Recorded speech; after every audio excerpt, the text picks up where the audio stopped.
All right, ready to go. Good evening, everyone, and I will call to order this meeting of the Dunn County Health and Human Services Board for May 28th. Let the record show that Supervisor Bashan, Supervisor Welsh, Supervisor Steen, and I are present. Dr. Hall, Mr. Lamb, and Miss Rudy are present. Andrew Hagan is excused. We have minutes from our last meeting, which was April 30th. I need a motion. I would so move, Madam Supervisor Chairman. Steen moves. Do I have a Supervisor Bashan seconds? Any additions or corrections to the minutes? Additions or corrections? If not, all in favor say aye. Aye. Any opposed? The minutes for April 30 are approved. Do we have any public comment? No. All right. Next meeting is June 25th. Oh, right, it's regular, so okay with everyone? All right. Without objection, because we have our operational planning to do tonight, I would like to get our action items taken care of at the front end. So if you don't mind, I'd like to move items 10 and items 12 up to this very moment. So item 10 is the vouchers for DHS for April. Again, we have two sets. We have kinship and we have human services as amended by Ms. Winter this afternoon. I move to note review. Okay, move to note review. I'll second. Mr. Lamb seconds. Any clarification? Any questions? All right, if not, all in favor of noting review of the April vouchers signify by saying aye. Aye. Aye. Any opposed? Vouchers are approved. And then we have a budget amendment from Public Health. KT, do you want to? Happy to. So what you see is a competitive grant that was provided through Mayo to support a bicycle rodeo. How exciting is I that? know, really. And so it's in and out funding for bike helmets. And then the other two, let's see, one is a grant that is also competitive. We did get it last year. It's from the FDA Voluntary Food Standards. You guys may remember that that's part of the quality improvement of our inspection program. Right. They wrote for it, received it again. It is a reimbursement for training. And so that's the maximum that the training they will reimburse. Okay. And then the rest is for staff time. And then finally, we've got two grants that were not the state is working to align its award cycle with the feds, so they are not held kind of floating alone to the federal government, because that has been problematic in the recent past. Okay. And so the last year, they changed the calendar and it was carried over into this year's budget as a half year instead of a full year. And so these are the amendments to actually show the full year's worth of award. Okay. All right, and so the total amount on this is $38,858. Correct. Any questions of KT? If not, I need a motion. I would Supervisor so move, Dean Madam moves. Chairman. Supervisor Wells seconds. Any additional questions or discussion? If not, all in favor say aye. Aye. Any opposed? So the budget amendment for public health is approved. And item 12B is a budget amendment from Human Services. Paula, do you want to, it's pretty routine, but do you want to enlighten us? We received a Mayo Health Grant for birth to 3 from the Mayo Foundation. And then, for the calming sensory items for birth to 3. And then we also received additional funding from DCF for legal adoption expenses. And that's one of them that if you need it, you use it and get reimbursed, but you don't just get the money. You have Okay. to have legal adoption proceedings and bill it for that time. Okay. Yep. All right. Any other questions? I need a motion. Make that motion. Mr. Lamb moves, Ms. Rudy seconds. Any additional discussion or clarification needed? If not, all in favor, say aye. Aye. Any opposed? The DHS budget amendment is approved. That was speedy.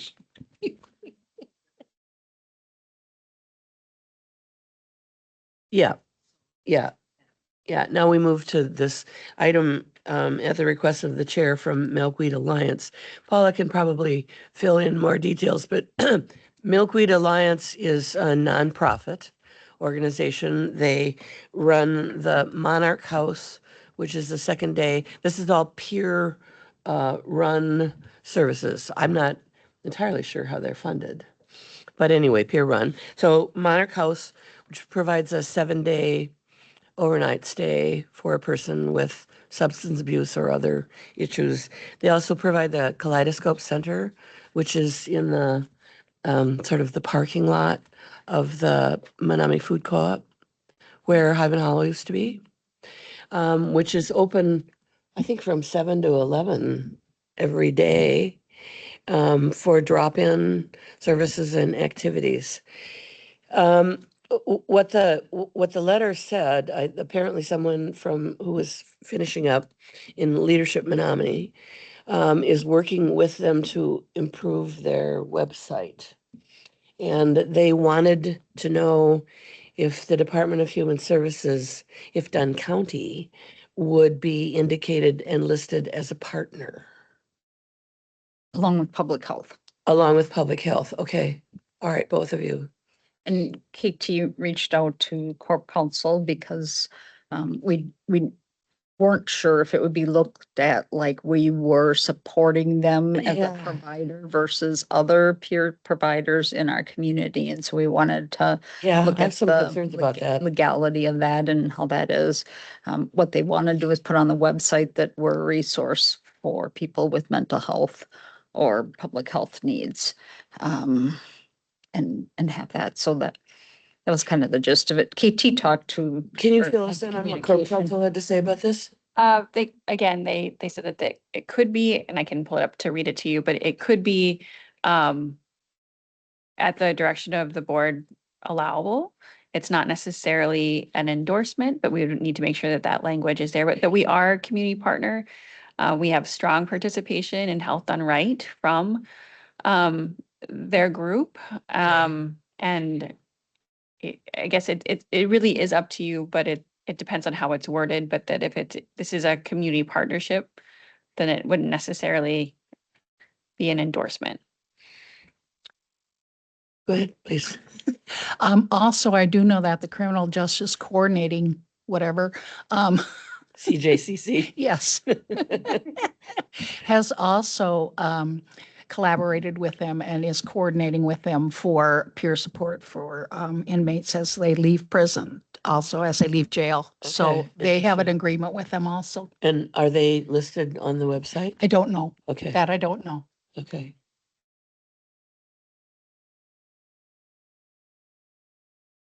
Okay, okay. And part of our funding from the Vital Strategy Grant went towards supporting them. That was something that CJCC wanted Okay. to see happen to extend it Sure. longer. So there's a lot of collaboration back and forth Yeah, with I that. see So I agree with KT, if we language it correctly, that Yeah. we're a community partner for people with mental health, and that maybe that would be better than other language. If it would be helpful, I can read just an excerpt of what Sure. he had to say. I do not have any legal concerns with the Alliance identifying Dunn County Health Department as a community partner, given our existing collaboration with the organization and its outreach and educational efforts.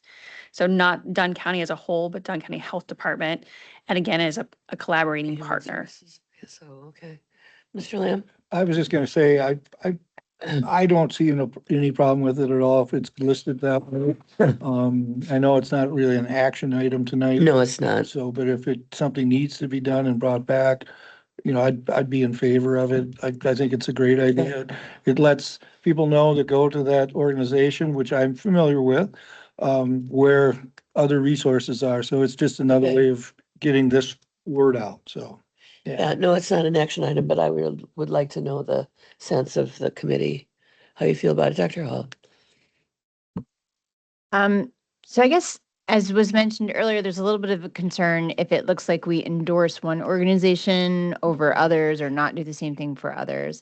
Certainly, we are a community partner. So if what they're saying is that, in partnership with, as long as it doesn't imply that we're helping them run some of their services. So I think a lot of the devil is in the details here. Exactly. Because certainly there's nothing from stopping them from listing us as a community resource.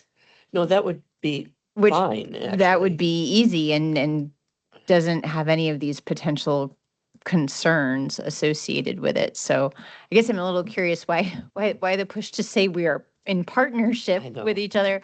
I mean, I don't know. I guess we're in partnership with a lot of organizations in town, depending on how you want to define it. So I don't Yeah, know. when I read the email from the participant in Leadership Menominee, I wondered if she knew what she was specifically asking for. Any other observations? Any thoughts, Polly? I think my thoughts were just kind of articulated there. I kind of thought about it under the resource tab, like so many places do without Yeah. asking. It's just Yeah. a click away. I guess it's just in the definition of partnership. Okay. Well, without objection from the county manager. I mean, this is not an action item. You guys can move it so long as you understand our concerns. Huh? Okay.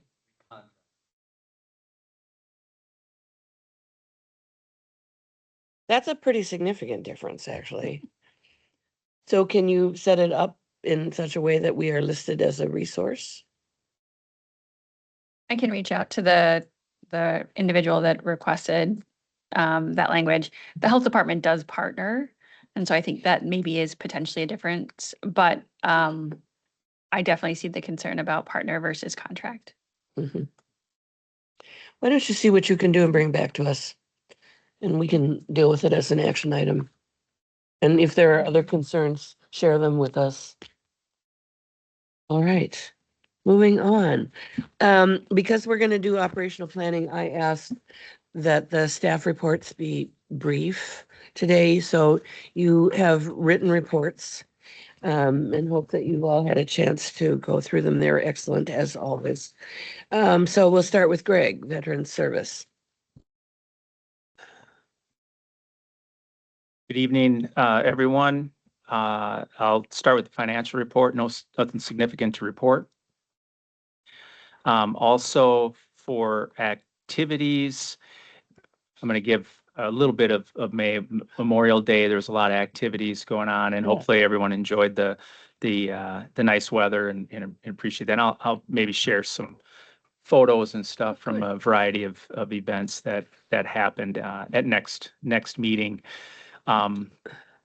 Otherwise, within the report, quite a bit of outreach is going on, and starting in April through May is a significant uptick of activities and walk-ins and calls for a variety of things because of the holiday that individuals are really focused on. So that's really created an uptick and some crisis increase because we're heading into summertime and individuals are Oh, okay. a little bit more transient in the summertime. So and I'll have more to report next month, more detail, but if there's no questions, then I'll be brief with my report, so then there can be more focus on the other items. Is there any questions about the written report? Any questions for Greg? I guess not. Okay, all right, thank you. Thank you. Moving on to public health. And there was lots of information in KT's report, including I assume that some of us had questions about Ebola and hantavirus. There's certainly quite a lot of detail in there. So I just wanted to make sure you guys knew that we were monitoring that situation. We Yeah. are working with our state and regional partners as far as readiness goes. Again, the risk to folks here in the United States is incredibly low. And we do not have anybody in the United States at this time with Ebola or hantavirus. So let me just start with that. However, you need to know that we're watching and that we're doing our due diligence. So that is what was in the report for your information. Any questions? Any questions for KT? Good report. So thank you very much.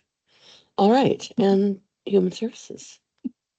Boy, this is a world's record. Mm. I didn't plan on doing an oral report, so my report was in your Mm. packet. Do you have any questions for me? Lots of positives this month, as you could see. Go ahead, Doctor. So I just had one comment, was there was that economic presentation that you went to. So as somebody who has a hybrid vehicle, I pay an extra fee. I know. I think So, crazy. so yes, you don't get the gas tax as much because I don't use as much gas, but it felt a little bit disingenuous to say that revenue wasn't being recouped otherwise, because always it just hurts. I'm like, I get penalized for helping the planet. I know. Uh-huh. I know. I've So never there understood it. is an extra fee already to kind of recoup the money that they're not getting from me for my gas tax. So I just felt the need to share that. That was a somewhat conservative economic outlook, but It it was was. very It much was. chamber Just chamber of of commerce. But I just thought there were some Right. interesting things, and I'm like, I just feel the need to share these I know, things, it's so- good. It's good that you did. But that wasn't my opinion. It was what I heard. And so I guess this maybe is a question for Becky, and we have already talked about it in the budget adjustment, but please explain what a calming area is. It was in Paula's report for the B3 group, for the play group. From what I know with that grant money, those calming areas will be more so for different toys, different times set apart so that you're not going to have a toddler per se walking over an infant who is engaging in calming toys that are designed for that age group. So Got there it. will be different ages, different activities, and different soothing activities and toys that would soothe and bring that child into a calming state, which who doesn't want more of that? I know. There's not a Sounds lot of just- that at sounds playgroup. just about perfect. No, playgroup actually sounds a little loud. Yes, it's very vibrant and exciting. It's the best part of the Vibrant. week, let me tell you. And a lot of disabilities, there's research on calming activities for kids that are maybe autistic or Sure. those that need those calming, they might get overstimulated and they need a Easily. place to, and so they have those kinds of things. Interesting. Yeah. Interesting, great idea. Anything else, Paula? You want to, any questions for Paula? All right, there we are. And so now we are moving on to operational planning. Did I miss anything? I believe I did not. And so I think this gets turned over to Garrett Zastapool and Jenna Nutter, our Human Services, Human Resource. Yeah, I knew that. Okay, good evening. So as part of the county's operational planning process, today's exercise is intended to help frame the challenges, opportunities, and service demands that are facing Health and Human Services programs, both now and into the future. So today's goal is intended to build a shared understanding around the pressures impacting the services that the Health and Human Services Board oversees, the funding and the community needs, so that any future prioritization discussions can be grounded with those pressures in mind. To guide that conversation, we have Garrett Zastapool from UW Extension, who has been consulting with us throughout this process, and he will be facilitating today's exercise. So with that, I will hand it over to Garrett. I hope you're getting a whole bunch of extra money for this, because it's a lot of work. And this is my least favorite thing about Dunn County is speaking into the microphone and like having to move around with it because I'm a very kinetic facilitator. So bear with me as we go through this. All right. So I'm going to do my best to try and balance movement and also talking us through. So I believe you all had a brief that was shared with you in Yes. advance of tonight's meeting. That was work that I compiled from, I'm looking at KT, community health Health needs assessment. assessment, county health rankings, some national city county public health efforts, some resources from Paula, particularly around some of the work that the State Association for Human Services does, as well as the annual report. So that's kind of where that data came from. Tonight, my kind of goal for us is to think through what are opportunities and what are threats impacting the wide variety of programs and services that are overseen. And Greg, there was also some veterans information in there as well. Want to make sure you're included as well. So my goal for us tonight is to really think through kind of first, what do we see these trends? Are they opportunities for us to expand the work that is happening among the departments that this committee oversees, or are they threats that are really going to impact us potentially negatively or cause an increased demand on the programs and services that we oversee, especially as we look at kind of the next 2 years? So that's my hope for our time together tonight. Okay. I've prepped a couple. I think I've prepped about 10 primary trends for us to talk through, and then give the opportunity for you all to have some dialogue around them, and then note if there's anything that we think is missing that's especially important for tonight. Does that check out with everyone? Any questions?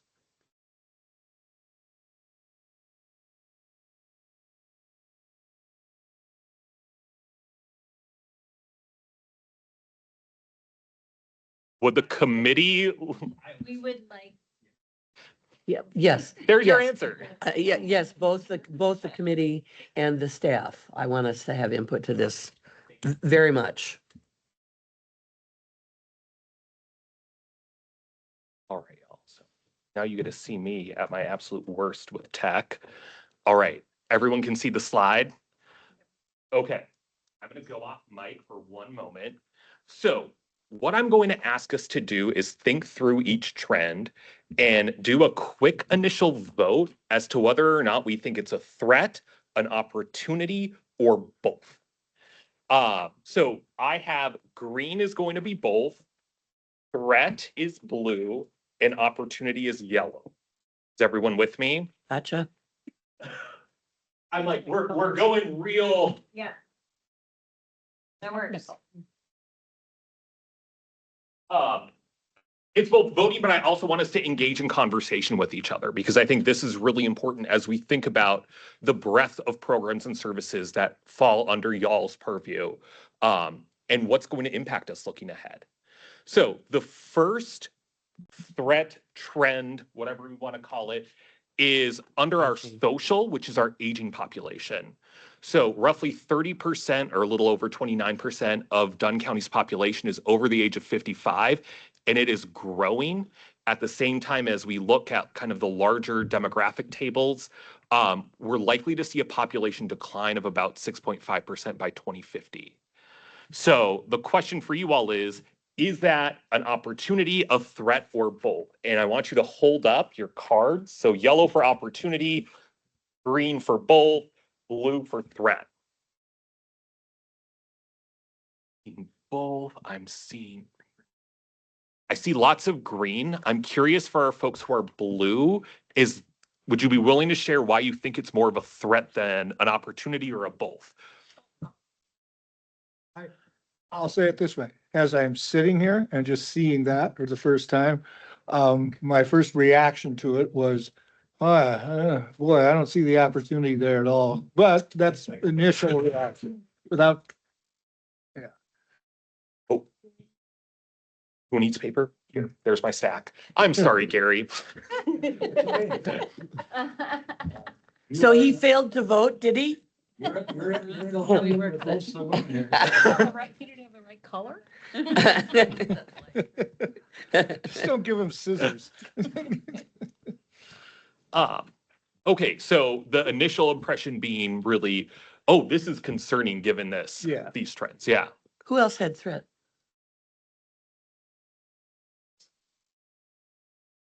I need more time to think. Now that Can we be convinced to put this in the both category? Yeah. I think so. anyone see anything in particular as we think about the programs and services that this committee oversees where we should really be paying attention to this?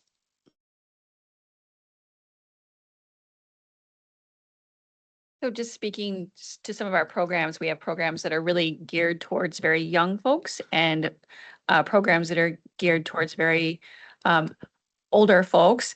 And so I think that those will be deeply impacted depending on the usage and the funding towards the programs. Anybody else? Go ahead, Paula, please. Certainly, as we age, there are higher needs and we don't have the amount of staff needed to Right. care for individuals that are aging. We don't have the funding stream set up, the program set up to take on all of this new growth in that area. My opportunity was there'll be empty houses and we need empty houses. Right. Yeah, but that's gonna Yep. take a And- little while. I know, but you know, everything. No, I know you didn't. I just had a sudden thought that if we have more county residents age 55 and over who are retired, we're going to have more volunteers. Good job. So I'll just add, I was thinking that as well. So, you know, maybe there's an opportunity to really get some volunteerism going and maybe do some public campaigns around that. And that could be exciting. But yes, the housing is an interesting thing, but I also think about, you know, the assisted living facilities, the nursing home facilities, the medical facilities, the ADRC, Meals on Wheels, transportation, all of those things. And yeah, that's concerning. Got a thought in the one piece in the veterans world as people age, some of their disabilities increase in severity. So Sure. there'll be a potential increase of benefits, as well as the other part of that, potentially less burden on the local resources and stuff when it comes to healthcare, because they may be able to access more from the VA, and there'll be less road activity that will keep our highway costs down because less people will be driving as another item. And some programs are tied to the more people that are using those services, there's federal money come in, Right. but that's outside of my area that it could increase there, but also a lot of times there's match. But in the veterans world, there is an opportunity to access some additional funds. More work to do that. Yeah, and I was thinking about the opportunity for some innovation. I was sort of thinking about LEQ. And I mean, we have a really wonderfully creative and innovative staff. So while this is a big problem in terms of providing services with, you know, limited resources, it is also possibly an opportunity to do something unusual that is either more effective or more efficient. I'm looking at Becky, knowing that you record all of your meetings, and I'm assuming this is recorded. So we have a transcript of this conversation, I think, Yeah, as we yeah. keep, Yeah, like as a way to document this dialogue. yeah. Excellent. All right. Any final thoughts on this trend before we move on to the next one? Our next one. This is my bugaboo. Lack of access to affordable childcare is the #1 ranked community health priority. Is that an opportunity, a threat, or both? Yeah, go ahead. Can I ask a clarifying question? Yes. So when you say it's the #1 ranked community health priority, is that by the people who live here saying this is the thing we care about the most? So that is, yes. I'm looking at KT. I'm like, I know that there is the methodology of both community input, federal data analysis, as well as some expert Delphi method kind of. Sure. And so we're going back like 3 years, and it's hard Yeah. for me to remember exactly where childcare popped up in the conversations, the community, but it was in the Mhm. top 5. Okay. I think it was in the top 3. I don't know if it was in the #1, but in just I those think conversations. I looked at that again today. I think it was #1. Was it It really? was #1. Housing, I think, is number 5. I'm sorry, in just the conversation. So not considering the data, Okay, and the data is stark. yeah, And that's why I was thinking it was less than 1 because the data actually bumped it. okay. But at the same time, it was absolutely in the top 5 of the conversations. And that was obviously new for us. Dr. Hall, I think the reason why I'm being nitpicky about understanding it is because if there's a lot of public support and public interest in something, well, then that gives us an opportunity, right? Sometimes there's something where the data tells us is a really big issue, but if the people aren't very interested in it, then we don't have much to work with sometimes. Yes, like alcohol. So it's kind of exciting if we can also, build some movement around that potentially. then I'm going to stop calling on people. This is an open exercise, so just talk away. And we're not supposed to connect the past question to the current one? If I know that population is going down of the younger age kids, or is this just an isolated? We exist in an ecosystem, so I'm going to say it's connected. Okay. My push would be, it's really hard to attract younger families to come here if there's no childcare. Exactly. And it's really hard to do economic development if people, new workers, new executives don't have an opportunity to find appropriate space for their kids. Mhm. People are putting off having babies if they know they can't get into childcare Right. because they're getting on wait lists before they even get pregnant nowadays. So we can't replace our aging population without new ones. Yeah, true. And what did I read today that the annual tuition is something like $12,000 for childcare per Oh, child, I'm sure. per child. Easily. Yep. Easily. More expensive than like a 4-year public Yep, degree. Yep. it's certainly equivalent. Yeah. So the question for you all is this a threat, an opportunity, or both? Go to Dunn County. Health and Human Yes. Services Committee and Department. Right? So it's, as you look at that from a threat to services provided by Health and Human Services.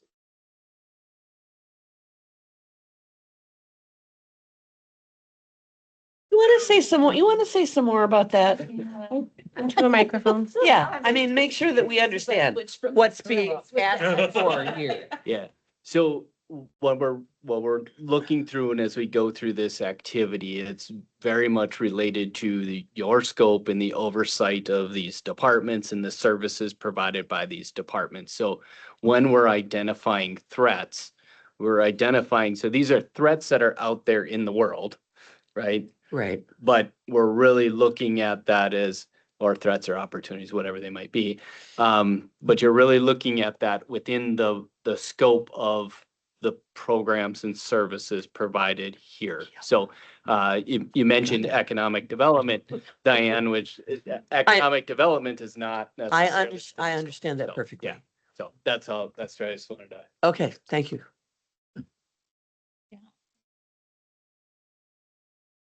I see blues. Lots of blues. Lots of blues. An opportunity. Totally affects our work. Ready for the next one? Sure. Go ahead. All right. KT. What? You're clairvoyant. So Dunn County's rates of alcohol impaired driving deaths is 46%, significantly higher than the state average of 31. That should be 31%. Any conversation about how we see this trend impacting the work of the programs and services that we oversee here? What is the percentage? That is, of the driving deaths we have in the county, 46% are alcohol impaired? Okay.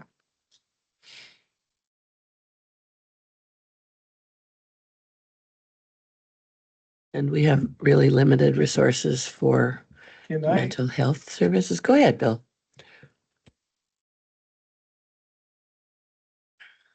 I'm, in an old life, I did not commit a bunch myself, but I represented a lot of people in alcohol. And I'm not understanding that statistic, I guess. do you have any other? So I believe this one, yes.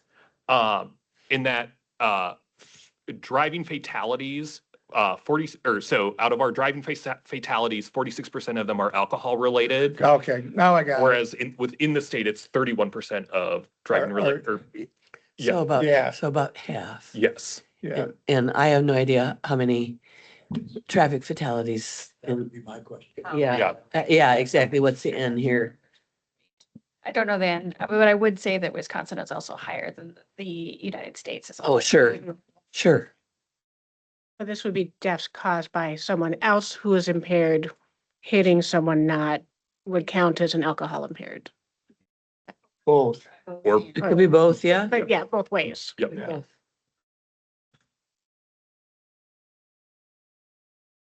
Any other comments? Paul is ready to put it up. Yeah, Alex, go ahead. I guess I'm asking from the staff, like, in what ways do you see this impacting the work that you do? So I heard mentioned we don't have a lot of mental health resources, and the more, tragic accidents that occur, the more need there might be for mental health support. Are there other ways that it would impact programs delivered by these groups that I should be aware of? Yes, I was thinking as a system when you're talking about drinking and driving, and these are the ones that result in death, and we know there's a ton more. And those are a lot of the people that we're working with to try to provide services. All of our or a lot of our funding was cut this last year for treatment services. Yeah. So this is at this level already and services are cut. If we continue to cut services, this is going to go even higher. So to me, this is directly related to the funding and the opportunities for treatment that we have or don't have. So I would also share that we're looking at prevention as well. When we Yeah. have folks that use and abuse alcohol, they often have it's a precursor for increased cancer rates. It's a precursor for other chronic disease prevention, chronic diseases so one of the prevention techniques is to prevent or reduce alcohol misuse. Mhm. I'm going to layer on to exactly what my counterparts had indicated, that prevention level, because as it stands right now, kind of at static level, it's not going to go down because there's not enough prevention work, and it doesn't start when you get in a car accident. It starts at home with those adults that you're around. And so that's why, there's opportunities. Everything costs money.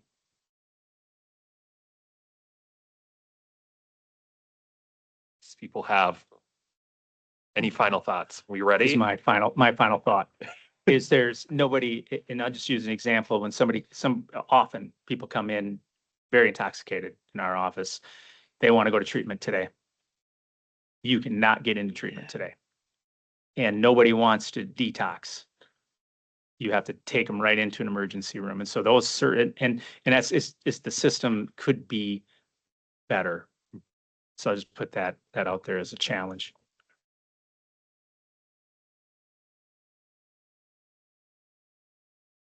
Right. Lots of blues.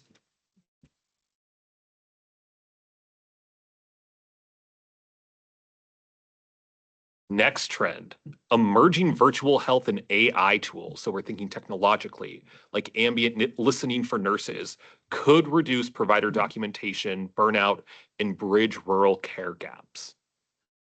This is one of the things that we're seeing as kind of a national trend in the integration of technology into some of the programs and services. Curious, anyone have comments on this? Can you describe what ambient listening is? Yeah. Maybe Alex knows. Yeah. So a not inconsiderable amount of clinician time is spent documenting Sure. visits, usually after the patient leaves the room, although we're all annoyed when they try to document it while we're in the room with them. But but so there are now AI tools that basically listen into the whole appointment and then they write the note for you at the end. So it's automatically done. I have some colleagues who use this and they say it's really good at what it does. So it can be a very useful tool for clinicians of many types. But then I wonder if we also, so if we're also talking about virtual health, right, the ability to do, specialist visits virtually, which the VA actually does quite a bit and does quite well. So when we think about mental health and access to psychiatric care, I think that would be relevant for us. There's a question for Paula and Becky. How much time do social workers spend documenting their work with clients? A lot. A lot. That is the biggest challenge for us, is to get those notes done timely, Yep. because social workers and doctors want to be with patients. They don't want to be doing case notes. But they spend hours and hours doing that because we don't get paid. We don't, all of those things without the notes. So we have talked about some of these things. I mean, the reason I got green up is because it's both. If you don't have a HIPAA compliant, if you have paranoid people, if you have all of those kinds of things, there's going to be some challenges with that. So I think it's both. We have to make sure our systems are right and that, that there's foolproof kind of systems for people's safety when you're talking about things like mental health or physical, reproductive health. Yeah. Yeah. We already mentioned LAQ and the Mm. social isolation and stuff that can help address. Mhm.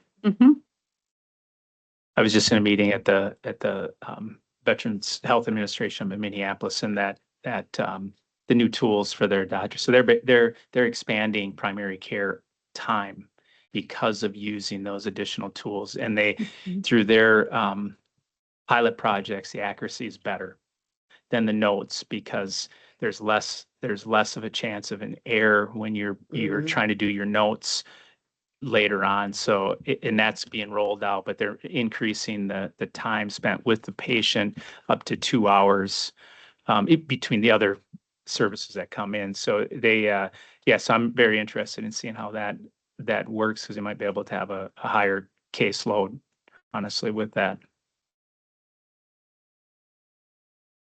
I also just want to raise the specter of the fact that there's a lot of community members that are very anti-data center. And so that also adds a little flavor to this and whether people are willing to engage with it. Yeah. Right. And I think you have to think of the security threat and like, if we have all of this stuff out there on the cloud, can bad actors find it? The human aspect of you need to proofread it. Because AI doesn't always hear correctly. Yeah. They just changed my vote.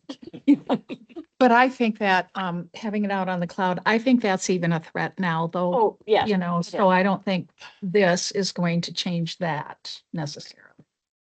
Correct. Our notes are on the cloud. Yeah, exactly. See people getting antsy with their votes. Are we ready? See lots of green, a couple yellows in there. Are we good with it being both, recognizing that there might be a little more opportunity on this one?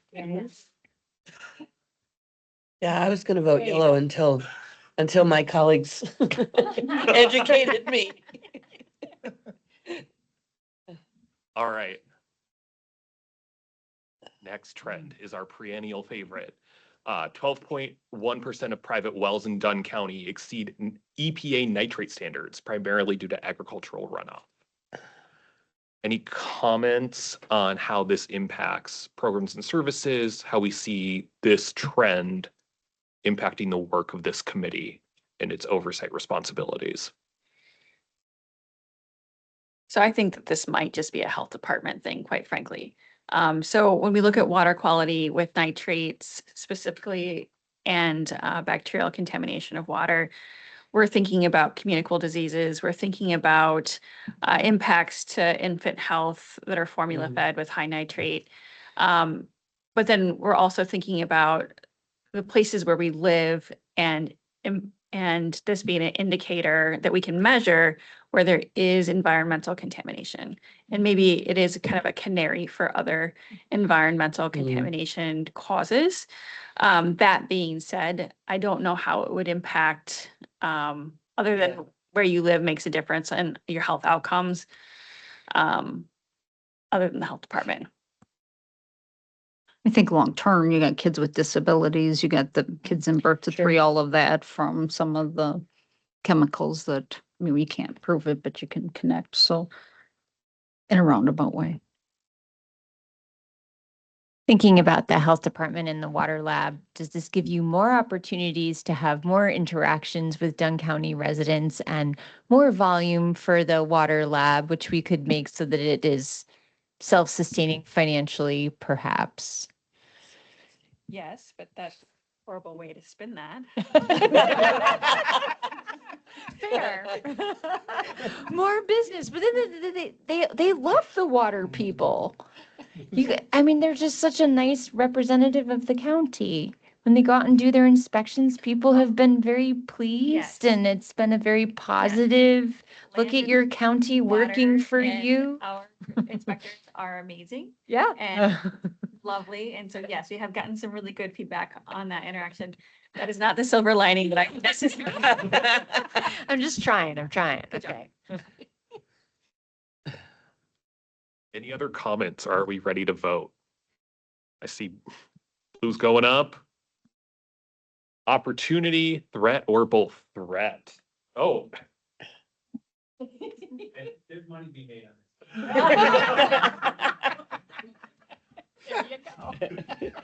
It's because you're trained to identify a threat. He can be trained now to. Hey, do the upside on inspections. everything. Yeah. To grab it and stand up. Okay. Okay. If you would like. Yeah. Tethered. All right, our next one. Oh, there we go. 38% of Dunn County yep, households are yep. ALICE, asset limited, Yep. income constrained employed. So earning more than the federal poverty level, but less than the basic cost of living. How does this trend impact the work of this committee and the programs and services we see? Hugely. I'm like, everyone's just, No, We don't even I don't have need to speak for discuss everybody, but that. probably No. don't need to discuss. We already this one. know this.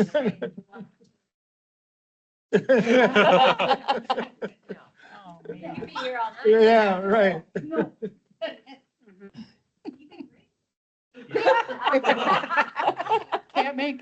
This isn't an opportunity to make any money. I don't think there is an opportunity to make any money here. No. No. all right. Next trend, the 2024 closure of HSHS and Prevea clinics resulted in a 40% loss of hospital beds in the region. Thinking about, once again, how it impacts the work of this committee. So we do have folks coming into the region, filling some of those roles. I'm thinking Yep. about the co-op, I'm thinking about Mhm. Rogers. That being said, we know that babies are being born outside of this county more than they ever have. And that definitely impacts our maternal child health outcomes and some of our behavioral health outcomes when we think about the beds that we lost. And I think, I mean, the public health department is extremely well run. And the staff work really hard, but the money and the infrastructure to do all the work that's required is really important. And so I would sort of expand on this to say that we have internal infrastructure issues as well. I would just also add, when we have like the ADRC and support for caregivers and stuff. So my mother-in-law was recently hospitalized. There were no beds nearby. So she was up in Barron, right? So then it's driving an Yep. hour up and an Yep. hour back every day to visit. And so when we think about the burden on caregivers and and all of that. That's been big too. I hope she's okay. I'll talk about the opportunity. I like her Push- so much. Yeah, situations like this push a lot of individuals to explore their other healthcare options. So it moved the veterans community more towards using benefits that they've earned. Number one. Number two is it pushed the VA to get more creative. So they have an expanded caregiver program to pay a family member to help somebody stay in their home rather than going to the nursing home. Also, it brought in a few other entities that are easier to work with and are much more accurate in their billing. And if their billing is accurate to the VA pays it, then the veteran is not in my office saying, help fix this. And so those are bringing in some good services and pushing people to save more money in other healthcare options. I see that as a good opportunity because you can get better. Say that, I'd say there's a teeny tiny opportunity of like, it was horrible, it happened, and now people are thinking of alternative ways. And maybe they wouldn't have thought of them had we not had this happen. So it's very blue-green, but I had the blue-green too for that reason, and I think we got additional dollars from the state because of it. We would have not got that for Rogers to come in or any of those kinds of That's things true. if this did not happen. Sure. So while it was devastating when it did, we've had some positive opportunities for that. We ready to vote? Also recognizing that might have been a different vote if this was, June or May of 2024 compared to now May of 2026. You ready? Pop it up. Blue, green, green, yellow. Are you okay with me Yeah. putting it about right there? Sure. There you go. Great. What was just Garrett, what was the other one that sort of both? I forgot. Technological. Oh, right. Virtual health and AI tools. Yeah. All right, we got two more left, folks, at least of the ones that I've generated. Yeah, big sigh of relief. So next one, Wisconsin faces an unprecedented labor quantity challenge with record low unemployment, indicating a scarcity of workers rather than just an engaged force. So thinking about how that impacts the programs and services here, and it could also be the staff side of it as well.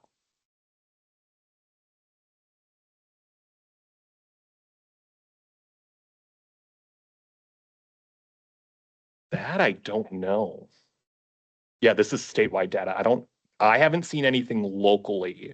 I think if we connect it to that trend of an aging population, it would mean our workforce is going to be on the other side of the bell curve. But I don't have specific numbers for Dunn County for our workforce projections. it's not good. We have serious issues with finding employees, with employee burnout, with retention. So, I mean, I think that's the issue. I'm not sure that the general labor force applies unless I'm completely stupid. I don't see exactly how it applies to our work.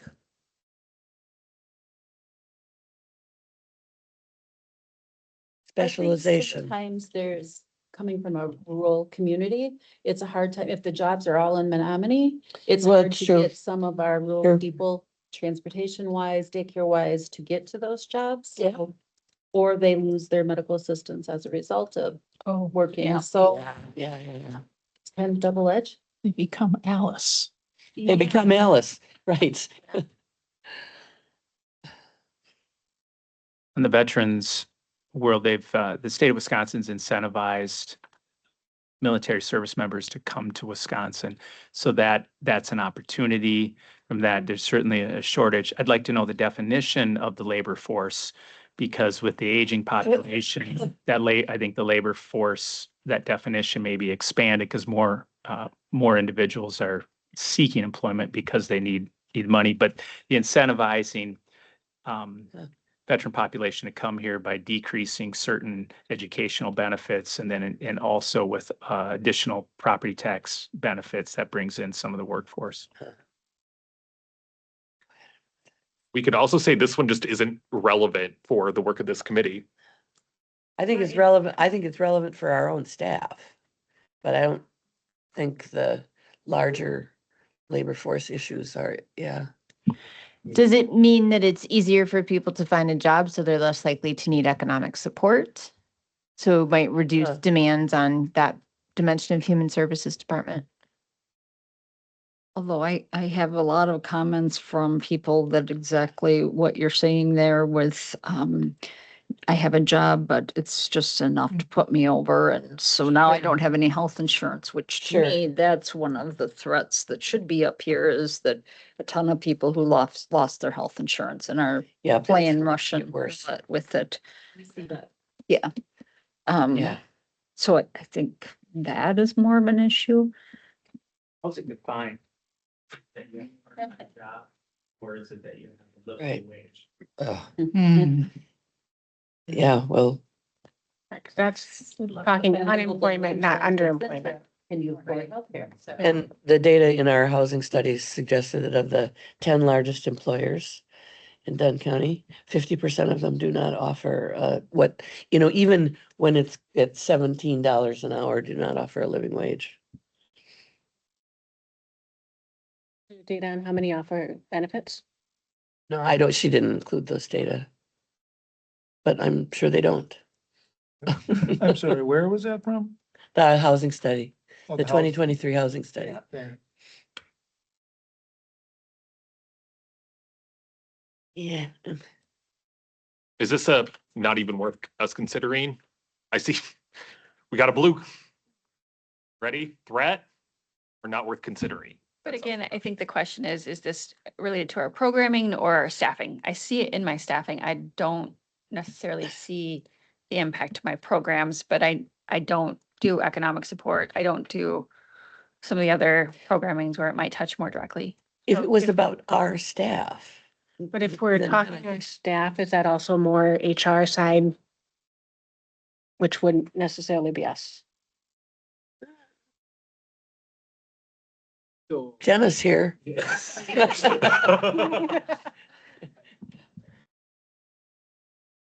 So we've had this similar thing come up in different committees as we've gone through that, maybe termed a little differently as it relates to staffing. And that was really around the specialized knowledge that may be required for the staffing. So as Paul is aware, social workers, hard to find. Yep. And Hard to so, keep. yeah. Right. Yeah, Right. And so that's a little bit of the scarcity of workers, but even more specifically, it doesn't mean that there isn't workers. There isn't the workers that we need in order to do right. what we're doing. Which prevents us Yeah. from doing our work as well as we could. Right. And so this is something that came up as it relates to the Committee on Administration and Human Sure. Resources. Sure. But I think then the other component of that, if you look at that as different services, we talked about it before, is there different ways to provide those services? Recognizing this threat, should we be looking at how can we make changes to our services in order to maybe limit the amount of do things differently in order to be able to deal with a shortage of social workers? We can't make them. If we do, it takes like 18 years. 20 some years, maybe they have to go to college, right? So but that's one item that had come up, and I don't know if that's necessarily the way that you look at that, because yes, it can be from a workforce standpoint, or it can be from a impact of services, but certainly we know the shortage of social work is a threat. Yeah, absolutely. So are we ready to vote? I don't know. I don't know what to say. I think so. We ready? Lots of blues. Excellent. I mean, not excellent. We haven't seen a single opportunity out there. We take care of poor people. Ish. Well, Greg does, yeah. All right, so I have two last ones on the kind of political side. So the first one is the shifting Medicaid and SNAP work requirements. what we know is that the state has done a backfill of 25%. Right. Thank you, Paula. I would also do the like general thing that everyone says right now, and it could all change in November. So question is, And there are going to be more errors as we move through this process, which means less money and blah, blah, blah. I think the other piece, can I add that to this, is that when people are asked to do more logistics, such as got to turn this paperwork in, Right. the signature on this, that's apt to fall off the radar when they're already trying to figure out where am I going to live tomorrow. Those things fall off. So they fall off the benefits, not because they don't deserve them, but because the paperwork doesn't get done and filed. And so that's, to me, a piece of this. And, that's been shown throughout time that that's a problem with this. So I just want to add that to it. Explain to me, it's on the tip of my brain, but it's bouncing off. The state backfill statistic, that refers to, so I believe the Overhead. oh, go ahead, Paula. So in the big beautiful bill, we were reduced 25% of federal funding for the administration yeah, of SNAP services. thanks. And then in yeah. Wisconsin, we've got that backfill, but as was stated, that could be pulled. Yeah, temporarily. Any other conversation? Are we ready to? In the veterans world, just this is going to push individuals to come and again explore some of their additional benefits, so that it's going to be for me both, because that is a good opportunity and people can learn about that. Second thing, the previous slide is going to make it very difficult when there's not enough jobs, since there aren't any available because we have low unemployment. That's going to create a challenge. But I'm going to throw this out here. I think it's also a threat for you, Greg, because the more that they need those benefits, the more people we need in the VSO. And so there's a little bit of a threat there of like, we're continuing to add and add, and how do we continue to add and add when there's no funding? I just thrown that little threat.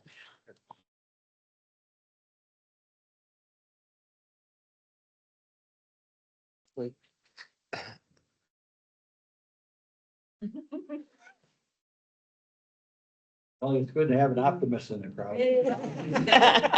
Much appreciated. All right. And then the last one that I have, and this one is a chunker. Yeah. So just recognizing that at the federal government right now, there are some signals around potential budget cuts that would impact Dunn County, as well as some additional kind of signs in the wheat or the breeze around TSFF risk, and then just some of the other state grants that Human Services receives. Yeah. Yeah. Any comments on? Yep, unneeded. Yes. Yeah. Paula, this was my last minute addition between like 5 and 6 tonight. And you would Well see that done, Garrett. also with our federal pass-through dollars, specifically around communicable disease, immunizations, Title X, any of those federal pass-through dollars. I sent Garrett ours, but that doesn't include, yeah. So it's bigger number than that. Yeah,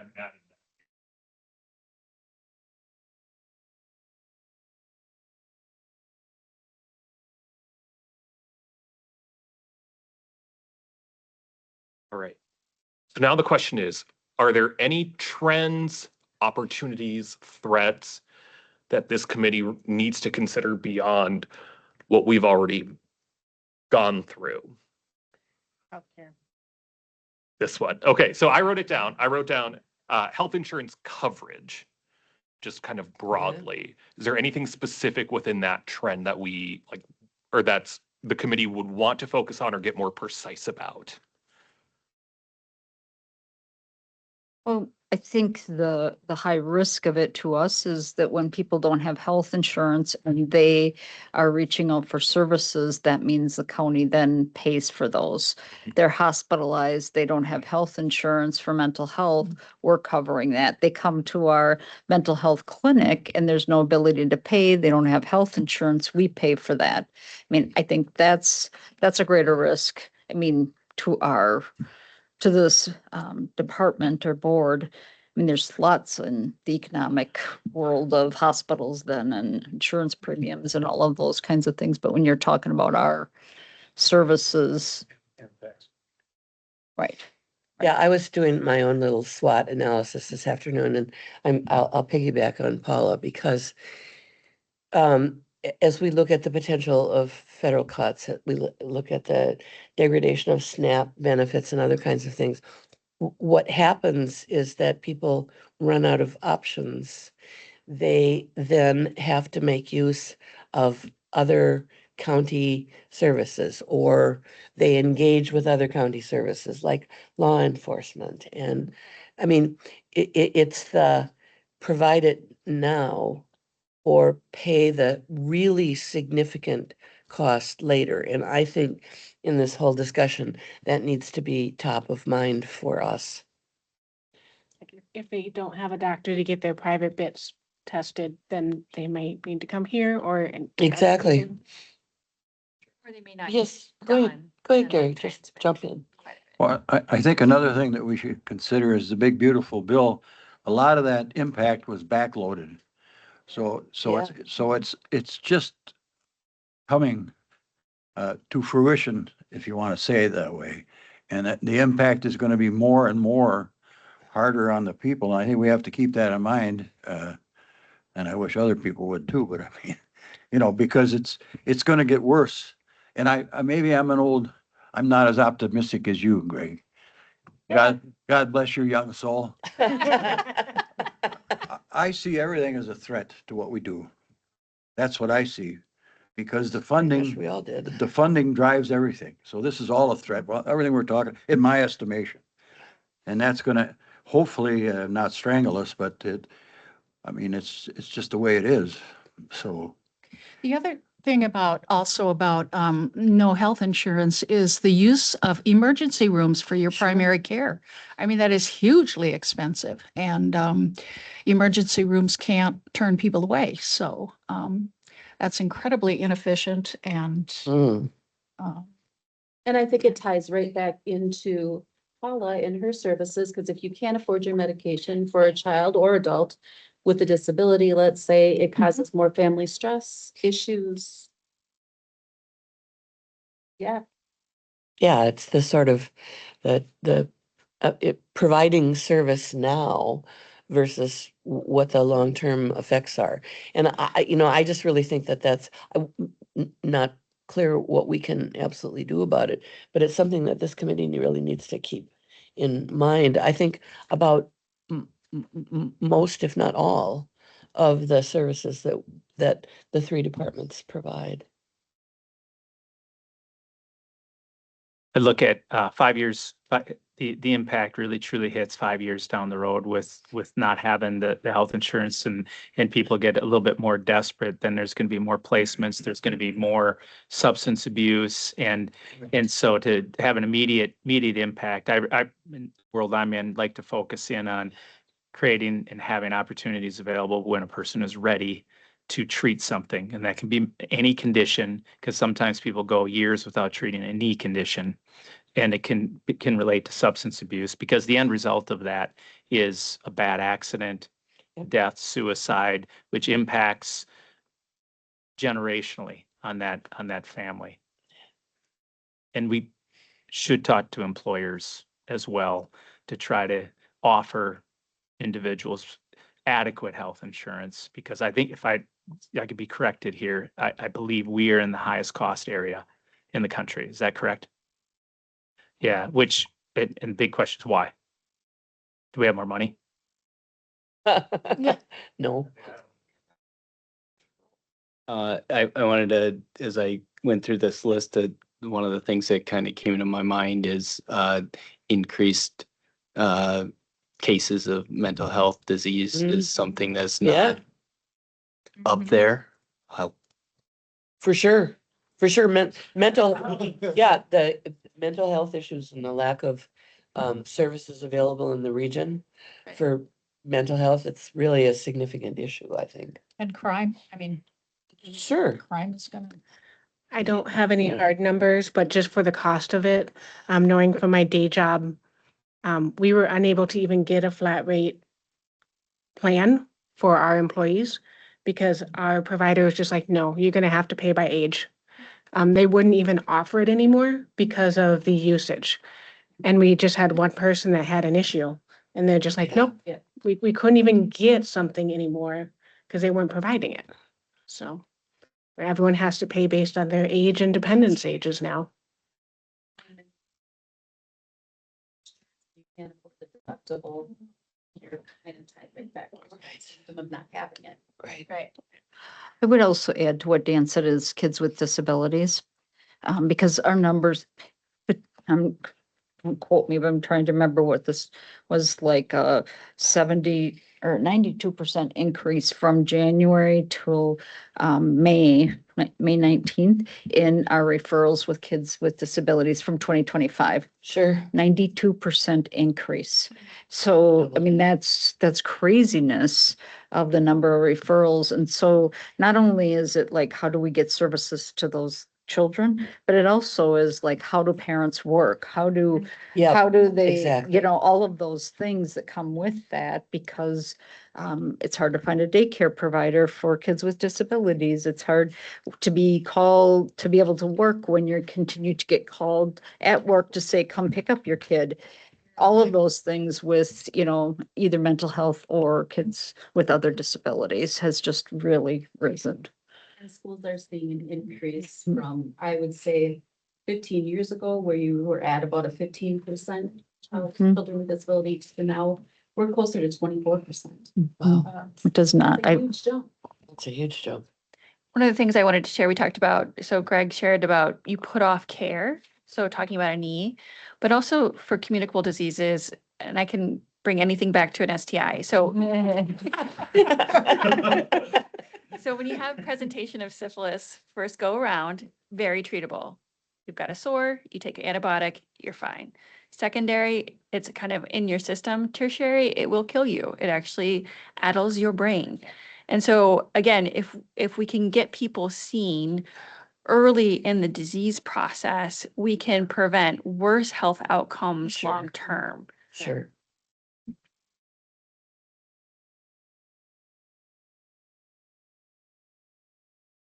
I was gonna say, so I'm gonna take some creative liberties. I have 90%, 92% increase in referrals, kids with disabilities, January through May of 26.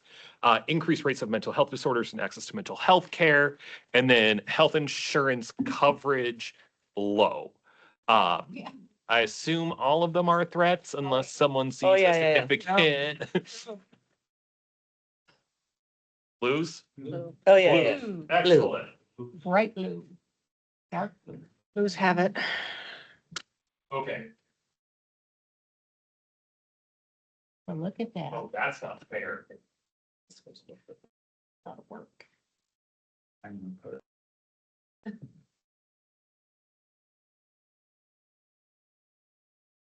So originally, I was gonna have you all do sticky dot voting on what we think the kind of top threats slash opportunities are as we think about kind of where does this committee, what are the trends that we really need to focus on looking ahead? And obviously it's all of them. Can I ask just to reframe? Yes. Are there any opportunities that you guys can consider as far as your programming goes? Is there anything that you're doing that frames it in a positive light that actually is kind of a guiding principle to the work you're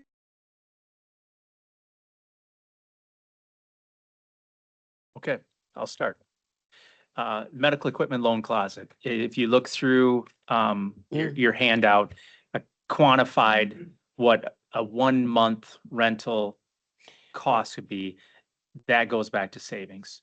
And however, there's a cost to the county because that takes your inventory of staff hours away from doing direct services, but it also is a incredible opportunity for marketing for the county and brings individuals to the county to see other departments that they may have been reluctant to go and stop in. Check the STI, stop down public health, go over and apply for other services, go to ADRC. So, and so that alone is an incredible opportunity. But as I put in my handout, is there an opportunity to charge? Mm. That's not anything that I want, because we get plenty of donations to repair and use the equipment. But that is just a way to shed a great light on things for the county. And if it ever needs to be quantified, easily quantified in the savings for the people that live here. Simple one, easy to deliver to. So you're really kind of hitting a gap in services for community members. Correct. Yes, there used to be a space in Menominee that did rent out medical equipment, but it hits individuals that fit into that they don't have the funding to go and rent, or may not be able to drive to go pick up a piece of equipment. So thanks for drawing that out. Yeah. And then thinking about some of the evidence-based programs that DHS and public health have, the evidence base behind what you do and the return on investment is significant. I think that's one of those positives. We don't just do things to do them because, I don't know, it's a fad and some influencer said, yay, more whatevers. It's that there's a body of evidence that really shows that this is effective at, 1, 5, 10, 20 years down the road. So I would say that that's maybe an opportunity that I would encourage you to think about. Any other opportunities that maybe you might want to lift up? Can I spin Greg's a little bit? Go ahead. And as I heard about that, and it's really around volunteers.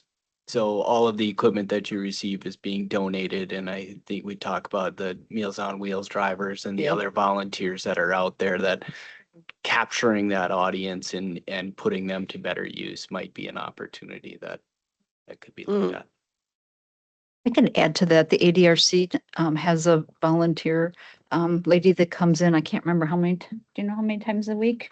And At least 2. yeah, she's retired and just wanted something to do to donate her time. And she's incredible. She's doing a lot of work to help prepare packets and copies and all kinds of things there. And we're not paying her anything. She's volunteering. So there's somebody that comes in and helps with the Med D program that volunteers. And so I do think there's a resource there to tap into with that. I also was on a call today with our treatment facility that we contract with for AODA, and we were talking about contingency management, which is evidence-based, and how people are really buying into it and working the programs, and there's some really good results from that. But you have to have funding up front to be able to help people do that. And so that's an opportunity if we're thinking about how do we want to spend our dollars, and, is it just treatment and deep end, or are we doing some things in other creative ways? And it seems like when we have cuts, we cut those kinds of things out. And because we don't have a choice but to pay the deep end stuff, right? And then that gets bigger. So I think some of our opportunities is to continue thinking about how we use our funds, and do we continue to have some in there that we can be looking at things in that kind of creative way that really is making a difference in people's lives with things like alcohol and drugs. Yeah. I have a comment and a question. A comment is maybe there are opportunities. So thinking, when we talked about the aging population and more volunteers, right? The possibility of really kind of growing that network and that ethos, right, in our community. But then, of course, we have Stout, right? And I have students that are often looking for volunteer opportunities. And I think there is like a volunteer coordinator there. It hasn't necessarily been exceedingly, I don't know how well it's all going, but anyway, so there might be some opportunities there too to grow that volunteer force with the students. The other thing, and this comes from a place of ignorance, so working at the university, universities have like a development person that goes out and cultivates relationships with wealthy people who can then donate, right? So we're talking about donations, and like, I don't know, like, is there any, like, are there any kind of, like, I think it's like there are these, so the university will be like, hey, we really have this need for a capital investment in this, or to do this program. And it's like, well, gosh, well, we really have a need for like a lot of things that could really pay off in the end, right? That we're talking about. And so I don't know, maybe this is like, verboten or something, but like, are there any county governments that like have a development office that's like, hey, let's get, cultivate relationships with donors and get some private donations to help do the things that we know would make our community a better place? I don't know. I don't know. Maybe that's like taboo, but I think at the county level, that might be investing in a staff member whose job is just finding grants. Just, that's what they could do, is find the grants, help apply for the grants, and that's it. We don't have that now. Yeah, I think, I mean, grants are the potential part way out of some of these dimensions, but the staff doesn't have time to do it because they're doing the work. So. So, yeah, I think a grants writer or grants manager at the county would be a really worthwhile investment. There's a horseshoe of exactly what you described. Every one of us are people to lift up what goes on and to seek out those opportunities. And you're looking at the ones that do it, like 4 of us here, and talking with individuals. And I think everybody's here at the table to receive donations unsolicited. And so there is probably opportunities, but that's everyone, and just how you lift up what we do here at the county, but then having the ability to receive when somebody wants to provide something, and then just telling that story. And I think an opportunity in everything is we are talking about doing things kind of the same way. There's an opportunity for innovation, to just talk about how we do our business. I look at as volunteers in that category of both as a threat and an opportunity, because volunteers typically aren't used to get rid of a qualified position. They're used to lift up and help kind of backfill. And so that's why I kind of put that in both those categories. But I just think doing good work, because we're all absolutely just trying to get by and accomplish daily tasks. But I think that a little bit of innovation in how maybe things are done is always a good conversation. I think sometimes our system gets in the way as well. Our processes, for example, we have the ability to get $93,000, I think it is, in SOAR funding, which is for the substance abuse, to use with the treatment. It has to be spent by the time we get it. I think by the end of September. And so by the time we get the contract from the state, we have very little time to spend that, because it was money that wasn't spent. So we can do that because we have ways of doing that. But by the time it comes here to request a budget adjustment, and then it goes to executive, and then it goes to county board, I can't spend that money until county board sees it a month or 2 from now. And so that's really challenging, because that backs it all really up. So I think sometimes our systems also get in the way. So I wonder if there's an opportunity for, in certain circumstances or for certain funding streams, to have an expedited budget review process, possibly, to allow for that.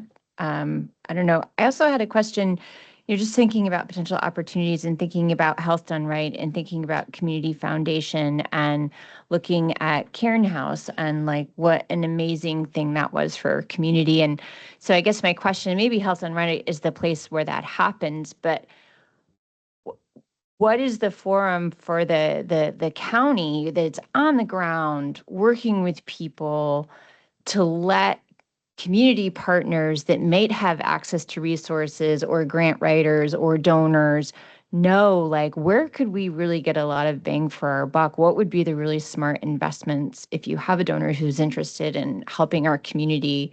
Like, does that exist? I'm looking at Katie. Not other than, what is it? Things happen at the speed of trust. And so you're building those relationships through Health Done Right, through community outreach and building relationships with the Community Foundation is a great one, but not intentionally. It really just is those community advisory boards, Health Done Right. I think you have a couple for like ADRC has a Yeah. advisory board. Yeah. Yeah, I guess I'm just wondering if there's an opportunity to strengthen relationships by having more regular meetings or something, just so people are aware of what's going on. And so if they're in a position to perhaps be able to help, maybe then they would become informed and able to do something. I don't know. I know in public health, there's a lot of conversation about narrative training. So helping local health departments share what they do and get that message out there. I think I'm struck.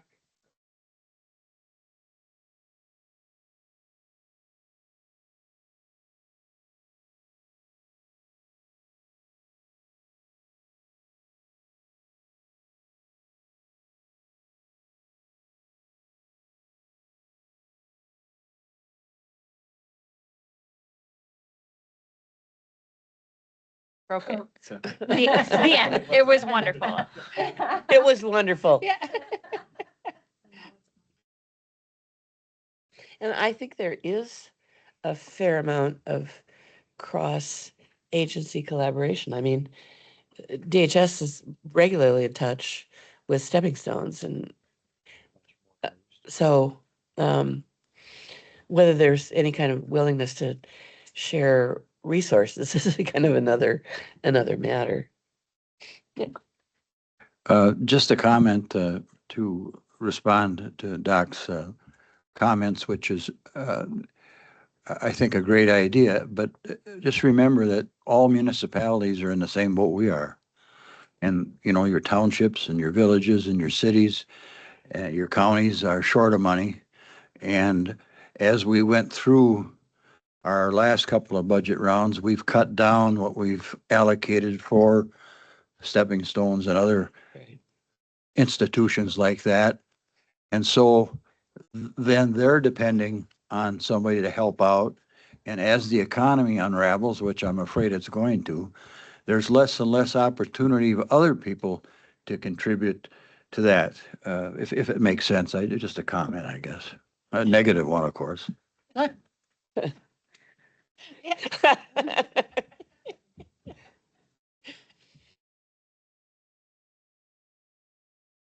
It's all yours, Karen. So I'm like, I love a good wandering tangent, seeing where we're going to go. I did capture that as a third opportunity of external funding and relationships. So one of those things, whether that's public-private partnerships, Yeah. however you want to frame that up. So my original plan, and I want to kind of put it back to this group to see if we have the energy for it, if it feels like seems like a very collaborative kind of little d democratic, let's talk it out group, is if we want to do a sticky dot voting exercise that really says, as we're thinking about the next 2 years and the work of this board, so given that we're kind of on the restart, what are the trends that we really need to be paying attention to? I'm happy to either kind of just say, like, let's do an open cattle call, what do we think? Or if a sticky dot vote exercise would be helpful in us distilling that. Absolutely. Okay, so the clarifying question is whether it's what we think are like the biggest things that are going to have the biggest impact on us, or the things that we might be able or have to do something about. Because I feel like there's a lot of things that are not within our control here. To what we've talked about and then going through that list and maybe prioritizing from there. Yeah, I could do that. I couldn't now come up with new stuff. So I didn't know, I know you didn't mean that. Yeah, Yeah. you're right. Yeah. And I think to Dr. Hall's point, right? So part of this exercise and part of what we're trying to do a lot is to help provide some policy guidance on to department heads and to departments on how they, and myself, how we should look at what we're going to do with the services that we're providing, right? So based on these threats or opportunities, what are the corrections, changes that should happen to a service?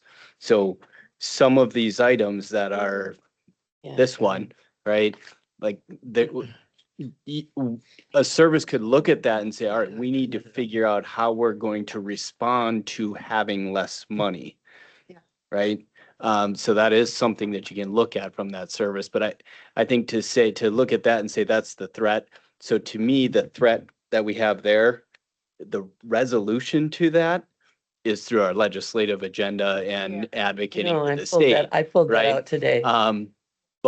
But there is something to be said like that. If that's truly going to happen, and that is a big threat, we need to start looking at our services that we're providing to see how are we going to respond, because the other problems aren't going to go away. And so that's, I think, just to kind of scope that around when you think of these threats, I look at the department heads around the table. That's really what we're saying is this is a threat that I want you to think about and come up with different ways, and the committee can have that discussion, but come up with different ways in which we're going to adjust our services in order to respond to them. And that might be, hey, we need more staff to be able to respond to this.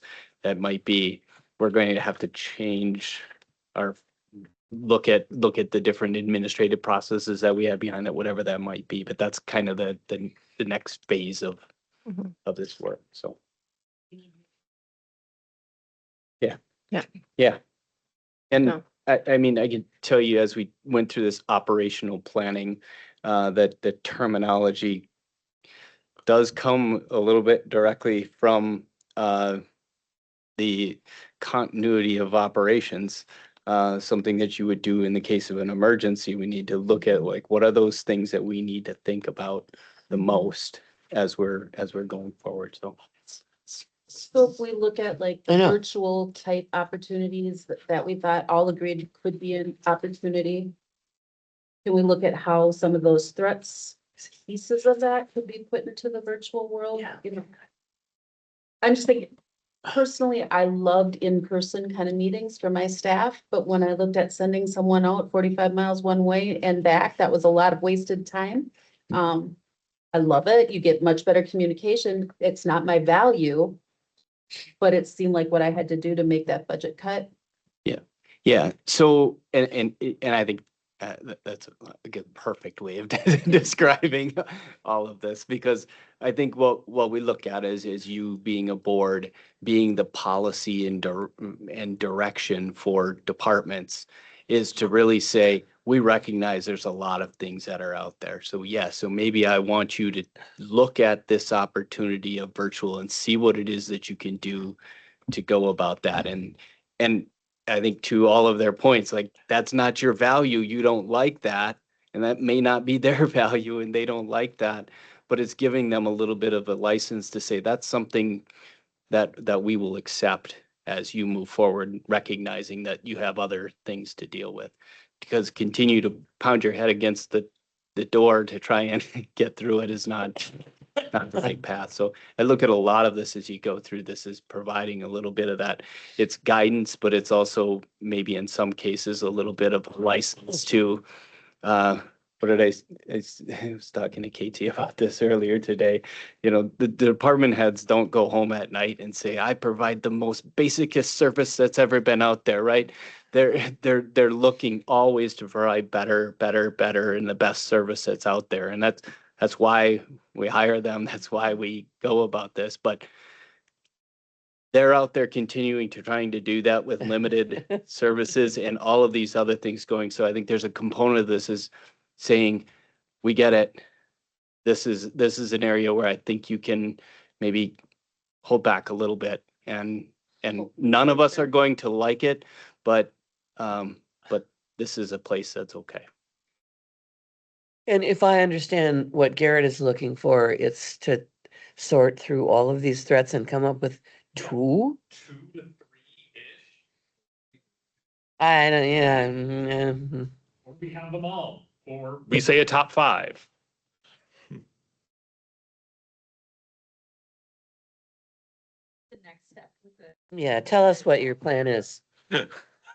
So the plan is the worksheet that Jenna put out in front of you, which is asking to think about what's the intersection between this particular trend and the program and service, if there's one that exists.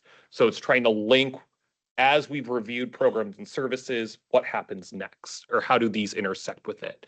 So really trying to get to, here's the external environment, here's the programs and services that we oversee as a committee. And not all of the trends might necessarily intersect with every program and service. I think we saw that with the nitrate in wells, private well waters. Like, that's a very kind of narrow external trend.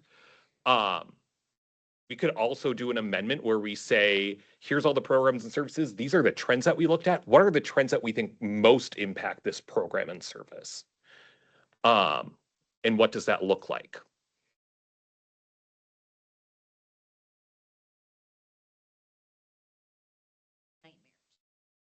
The big pennies. I felt like all the healthcare kind of things intersected every area Yeah, you do. without a doubt. Yeah, me too. I also feel like that's out of our control. Like, I don't know. I mean, it is. Alice It totally is. people insurance. I don't know how to do that. And so like when I look realistically, it's a threat, but I don't know I don't know what this board could do about that. Other Wow. than legislative, you know what I mean? Yeah, There's those right. pieces, right? But realistically, in the next 2 years, what would we do with that? Well, not fix it, but know that you need to put more staff towards the negative, the outcome that will come out of Sure. it. So Sure. not something that will improve, but that may be where the money has to get spent. The support Because as it's so a bad. result of the Gotcha. loss. Yeah. Okay. Or maybe, to use your example, maybe it's like, okay, so now we're going to have a whole bunch of people who need mental health services, have no ability to pay. Do we say, well, for someone in your situation, we're going to have you come to group counseling, right? Not our preferred mode of, right, of action, but perhaps something that is better than nothing in a resource constrained environment. You know, do we start looking at how we deliver our programs, knowing that we may not be able to deliver them in what we feel is the best, most effective way for each individual client, but in a way that makes more use of a limited resource? We just started a group 3 weeks ago and we have another one starting for the first time ever in a couple weeks. So, Right. but that doesn't mean that we have everything right, right? So that's an example, but we are looking at those things to try to help. Yeah.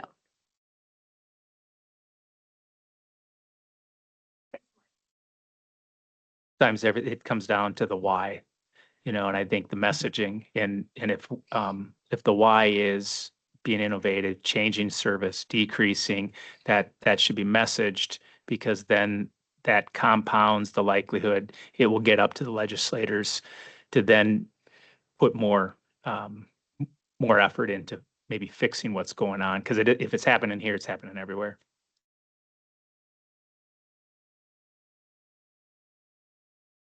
I will not, however, recommend group STI visits. Thank you for Unless that, it's- Alex. Maybe we tap into our stout volunteers to see if we can get any of them to be influencers to go viral of the benefits of STI testing.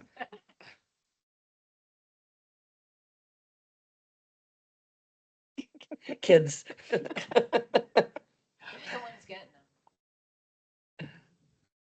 We are having our stout interns though, here and helping our practice, and we're able to bill for them.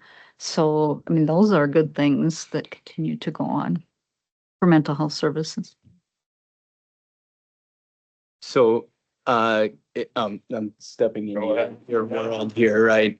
So, I think as we look at this, there's different ways of going about that, about maybe how you could group things and how you could vote for things. I think there's a component of this process that there's going to be hard decisions made, right? So we know that as said, and I've said it in a bunch of the other groups that we went through, if you were to pick every one of these threats and opportunities, I know that any recommendation of the service that you're providing, you're going to say, we need to do a better job at that service, right? And I think as we look at this process, as we were saying, that's something that we can't do. We're really looking to identify what are those important items that we really need to focus on.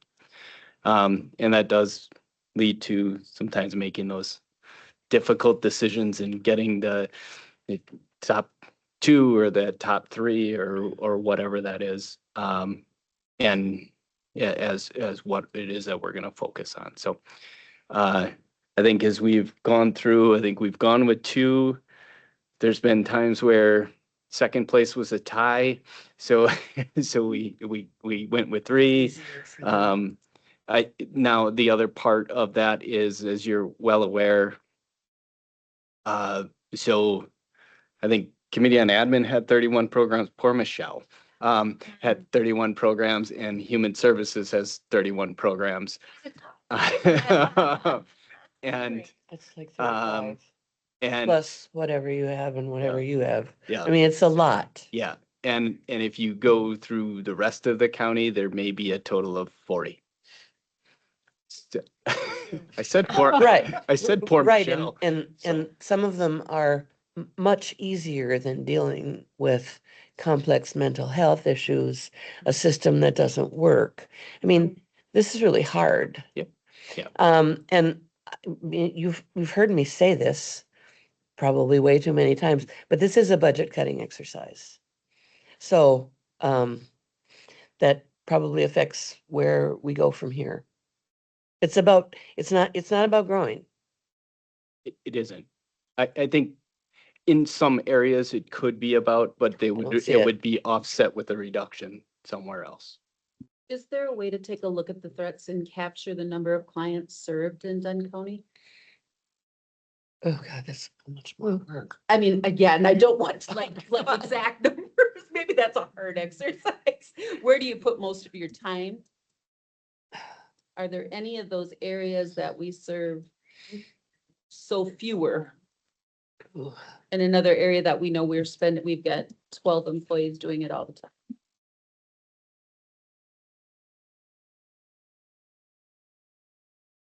Probably. Must have I think touched that would the be camera. kind of that next phase, kind of part of the work, identify that Camera. threat. But I think I hear what you're going after is like, if these 2 threats are equal and there's 200 No. people here and there's 2,000 people here, let's focus on the 2,000. Impact. Yeah. Yeah. Without having you guys count.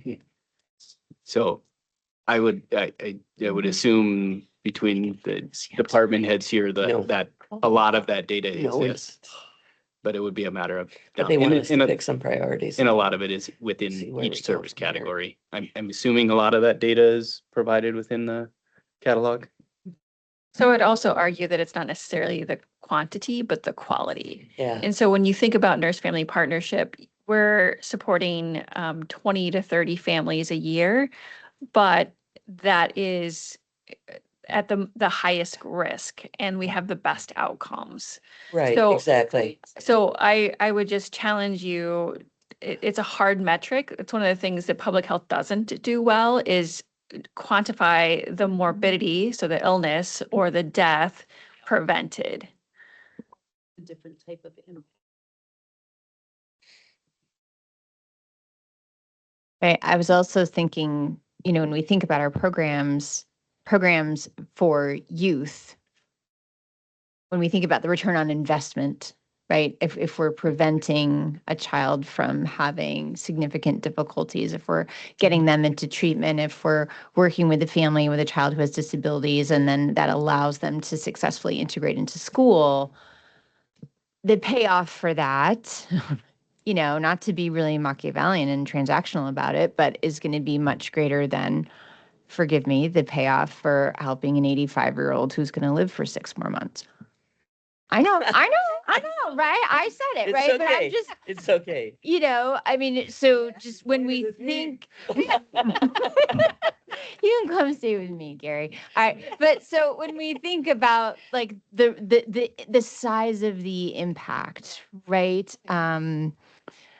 Which isn't it? I mean, it's I'm not going to give you all whatever, but yeah, these are horrible things to have to think about, right? But do we prioritize maybe programs that help our youth to be more successful and better adjusted community members over other programs? I don't know.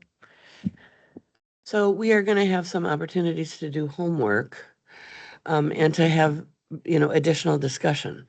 But I guess I'm asking Garrett, I mean, we've been at this for a while. And you said a half an hour and I told you it would be longer than that. I'm also glad that I only planned for half an hour, because if I would have done what I normally do, which is put a whole bunch of stuff in my facilitation guide, we would not have gotten anywhere. Right. So what would you like us to do to wrap this up? So I think to wrap this up, I'm looking at where our conversation has been tonight. And I'm going to reflect back what I've heard through our dialogue. So first, I've heard kind of a deep concern about healthcare. So both healthcare coverage, access to care, both physical and mental health. So I think if we can kind of conceptualize that as one of the trends that we're noticing, right? So we can, add some kind of sub-bullet points underneath that of access to coverage, access to care, mental health care, rates of disability. It's a big bucket. I heard that as kind of one of the common threads. I heard a common thread, and I don't know if we want to pull this out individually, is really around kind of poverty in our ALICE population. But, and I think you're right that those were pretty priority issues for discussion. Yeah. But those are two things that we can do nothing about. Yeah. Nothing. I guess the question I would have is, if we look at those trends, what are the implications of our programs and services looking forward? So if we're seeing fewer and fewer people on Medicaid or Medicare or Medicaid, what does that mean for how we as Dunn County would have to respond? And that's really the work. That's the work, is forecasting what that means and what that looks like. Yeah. Right. It's almost a scenario planning, kind of future forecasting thought exercise, because that's like this is the table that's going to have to strategize how we move forward. Knowing we can't fix it, how much more money can we put into the outcomes of it? Mm-hmm. And I think reflecting on, are there particular populations in the county that we know are going to be hit harder, or geographies within the county that are going to have impacts on the programs and services that are provided?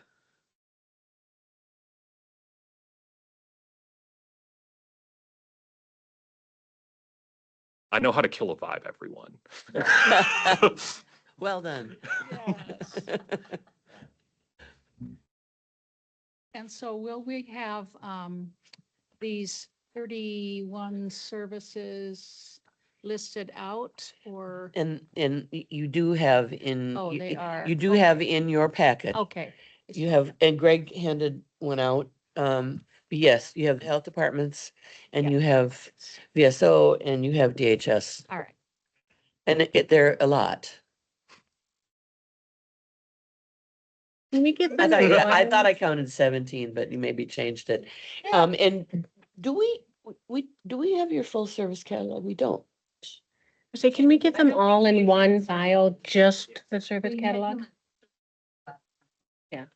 But we didn't go through all of it and we asked for the PDF. So we haven't gotten the PDF yet. So We need the PDF for we, human we will services. get you a PDF with all 31 together. And Because a we- fillable 31 plus 17 plus. Excel version of this. It's Yeah. not just 31, Dan, Oh, that's just human 31. services. plus 17 plus. 13. 31 total. I don't know how you're counting that. That's all I can do is 31. That's.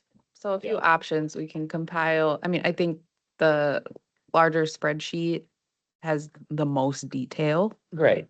So we can compile that into one PDF. We can also compile all of the PowerPoint versions. Those are meant to Oh, be yeah, I more was like gonna a say, flashcard we version do also of them have this. into one document, if that would be helpful. Okay, I can work on that and get it emailed as well as with a summary of kind of what we're looking for with the worksheet. Yes.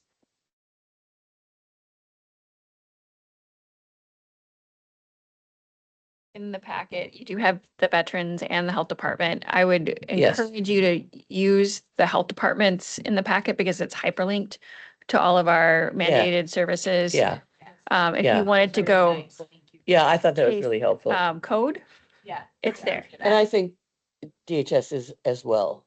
It's just longer.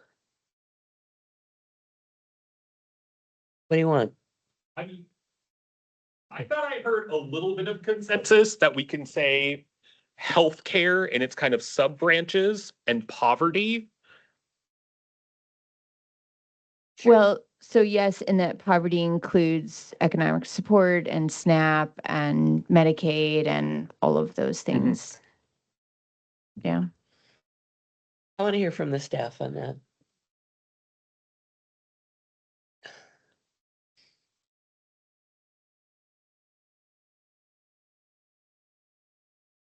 I'm going to take direction from the board. I've given all my comments. So whatever is decided upon, that's what I'll act upon. And nothing is ever defeated. Today, it might seem bleak, but as we work through this, 3 years, 5 years, it might be an opportunity that presents itself tomorrow that we are unaware of. As we look at this, never defeated. As we talk about grouping, I have concerns with it. And just because it's going to, I mean, you talk about access to healthcare, it is going to result in every service being hit by that. And I Of course. get that. I get that that is what it is, but I think as you get down to the heart of the activity is there a more detailed area that we should look at so that we can differentiate some of those items to have a deliverable out of that? And Right, and maybe it's funding vulnerability as opposed to something that we, I just because it's in front of me. But it's something that we can, that we can influence as opposed to influencing us. and knowing it's more work for you, like I would be more, I feel like you'd get a better value out of even having a top 4 as opposed to grouping them into 2 major categories. That would be better. But that But means I that means you still have to wanna fill hear- out the form I twice still as want to hear many from the times. staff. Okay. taking a little inspiration from Greg. um, in these difficult times, right? How do we innovate? How do we, so maybe thinking about external supports, right? Through the lens of both volunteer populations as well as through external funding, public-private partnerships. I mean, if we don't want to have to, I mean, yes, we can radically rethink how we deliver services and try to make them more cost effective, more staff time effective and efficient, right? So group visits or, whatever that might be. But so that's a way to respond to reduced resources and try to maintain similar levels of services. But then maybe we need to work on that other side too, right? And say, okay, well, let's find things that can be helped. So by putting time and effort into maybe, can we find a volunteer grant coordinator or like, I don't know, I'm getting a lot of head shakes, but so I'm a I don't little think that- Pollyanna maybe, but I don't know, like maybe that would be a good place to spend time and energy, or maybe it would not. Oh, and going back to it was a very, very early where we had the one that had yellowish, that was the pre-done. Maybe thinking like, if we're looking at the technology and the AI, if we are focusing on that avenue, will that actually help some of these other area threats? Is that something that actually would overflow into helping cover staff time and cover this or that, and how they work together?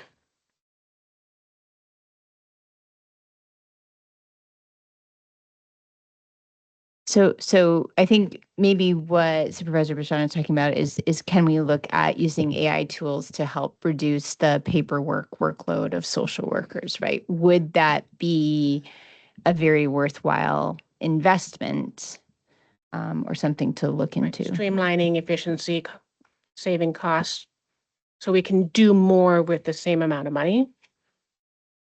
I don't want to do less with the same. I would say right now what you're doing is phase 2. Yeah, no, we, So yeah. identify agree. the We haven't- opportunity or the threat, and then we can have that discussion about, hey, we've identified this opportunity. Here's what we can, here's some options, here's some thoughts.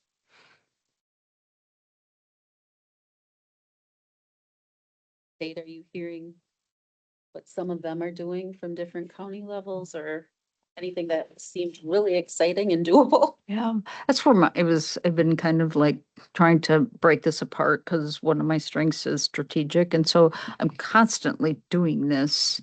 I just sent an email yesterday to Wendy saying, here's an opportunity with our electronic health record. Let's get a meeting set to see if this AI can help with our case notes. So like those things are already being looked at, and we're already, a lot of that or things we're hearing and looking into, or, this grant or that. Part of the issue that falls off for me is having that time to do it.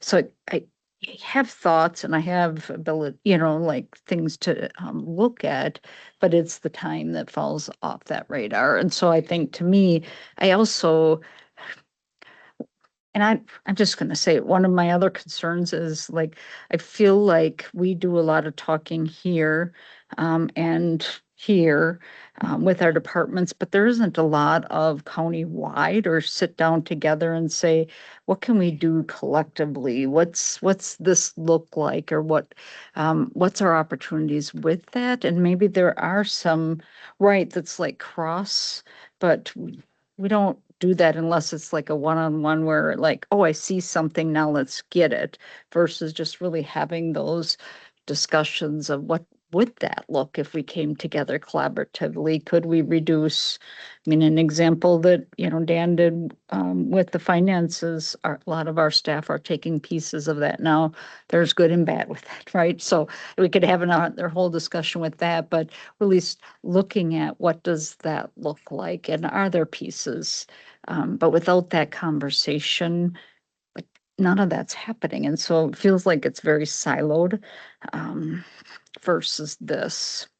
And maybe that's what it needs to be too. I don't know. But that's my 25 cents. Well, I would recommend that we try to bring some closure to where we are. And if Garrett has some suggestions for us, and I would say that we've got way too many to vote for one or two that look like priority threats. But if we could go for 3 to 5, something like that, and whether you want to do a sticky note exercise or you want to vote. Let's do stickies and aim Fine, for 5. let's do stickies and aim for 5. So how many stickies do we get? Are we getting?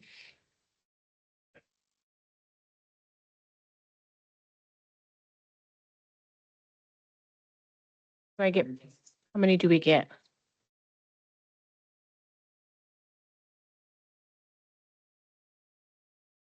Dang it. Should not be. It works. I'm sorry. Absolutely.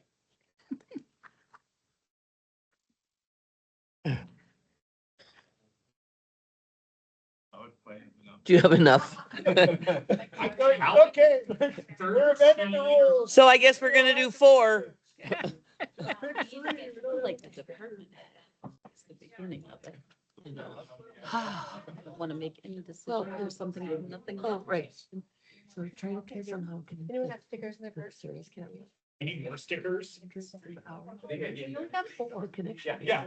Remote. We're going to the top 5 trends. This So the to top that. 5 that get the most votes. Yeah. I mean, I've been complaining about this since January. To see how effective I was.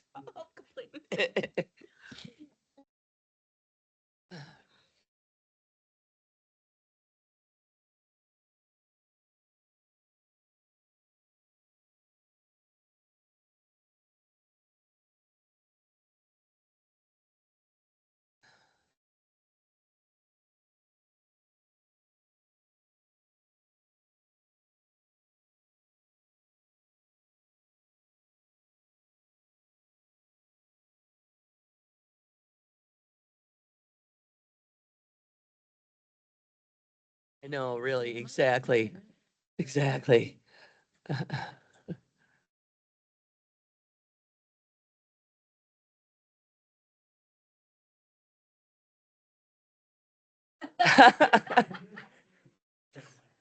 I'm not far behind.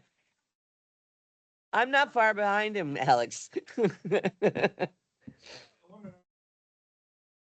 Oh, yeah, we should get an I voted sticker. Yeah.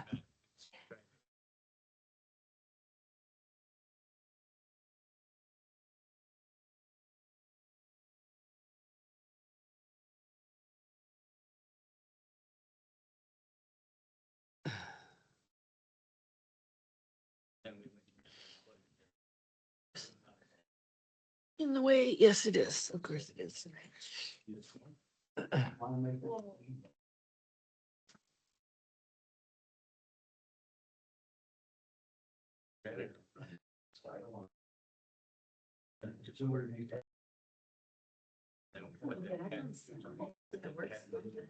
Well, that's a real, somebody changed. So, I don't know if we're at the end of it. We only had like 20 minutes. Right. No. You said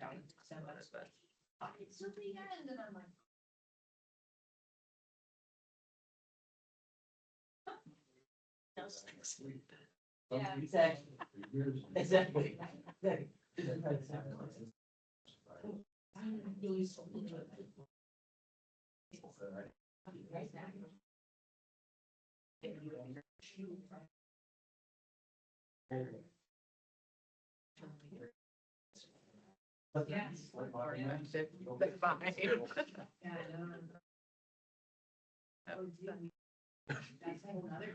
We have no thoughts.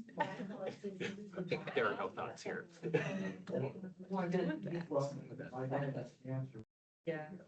This is a group that seems to. I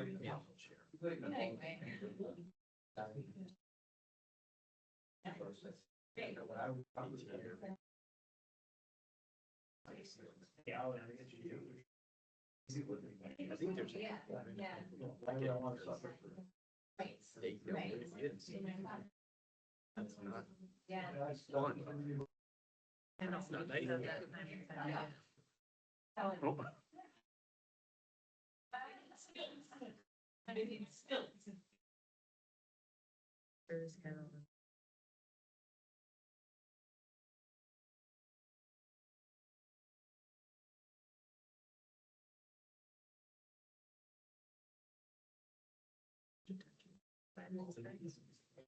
Just looking through our, we know what's happened, our GSA.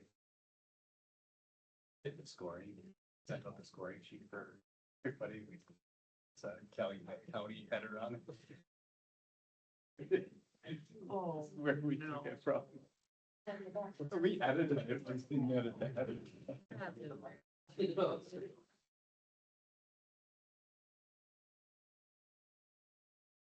Yeah, it's because they were checking it and trying to charge us for the same day. Yeah, you think so with the standards? Yeah, I realize that, I'm like, well, that was incredibly worse than me. But that's what the. Revelation that I had.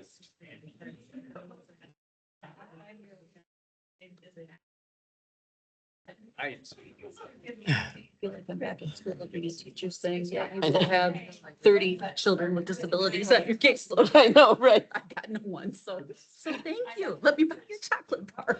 Okay, this one is, So you have to look your head this way for a little while and then you go this way. I know it was up here somewhere. Yeah, so the teachers tend to. They're all. Then they affect, I mean, There it they is. affect Okay. various levels. of We have your, where it's on the page, on the paper version, Okay, and then we'll okay, get the human services one. okay, got it. Okay. Hopefully I can actually get my email by then. Right. I'm gonna have to grab that. We'll be able to set your reset. We don't. I didn't think about this, but there was somebody on IT. Because they said, us. So, yeah, and you know, the Nurse Family Partnership is a place where we could actually attract donors. Right, so Helps with problems with the insurance. hopefully, yeah, yeah. But you just occasionally like, Again, they just. They got your password. And it told me that, and I used the one I used to open this up. I didn't even know I had. All right, No, I didn't have another password. let's bring it back together for the good of the order. I'll let Garrett finish up and then you can, if he can.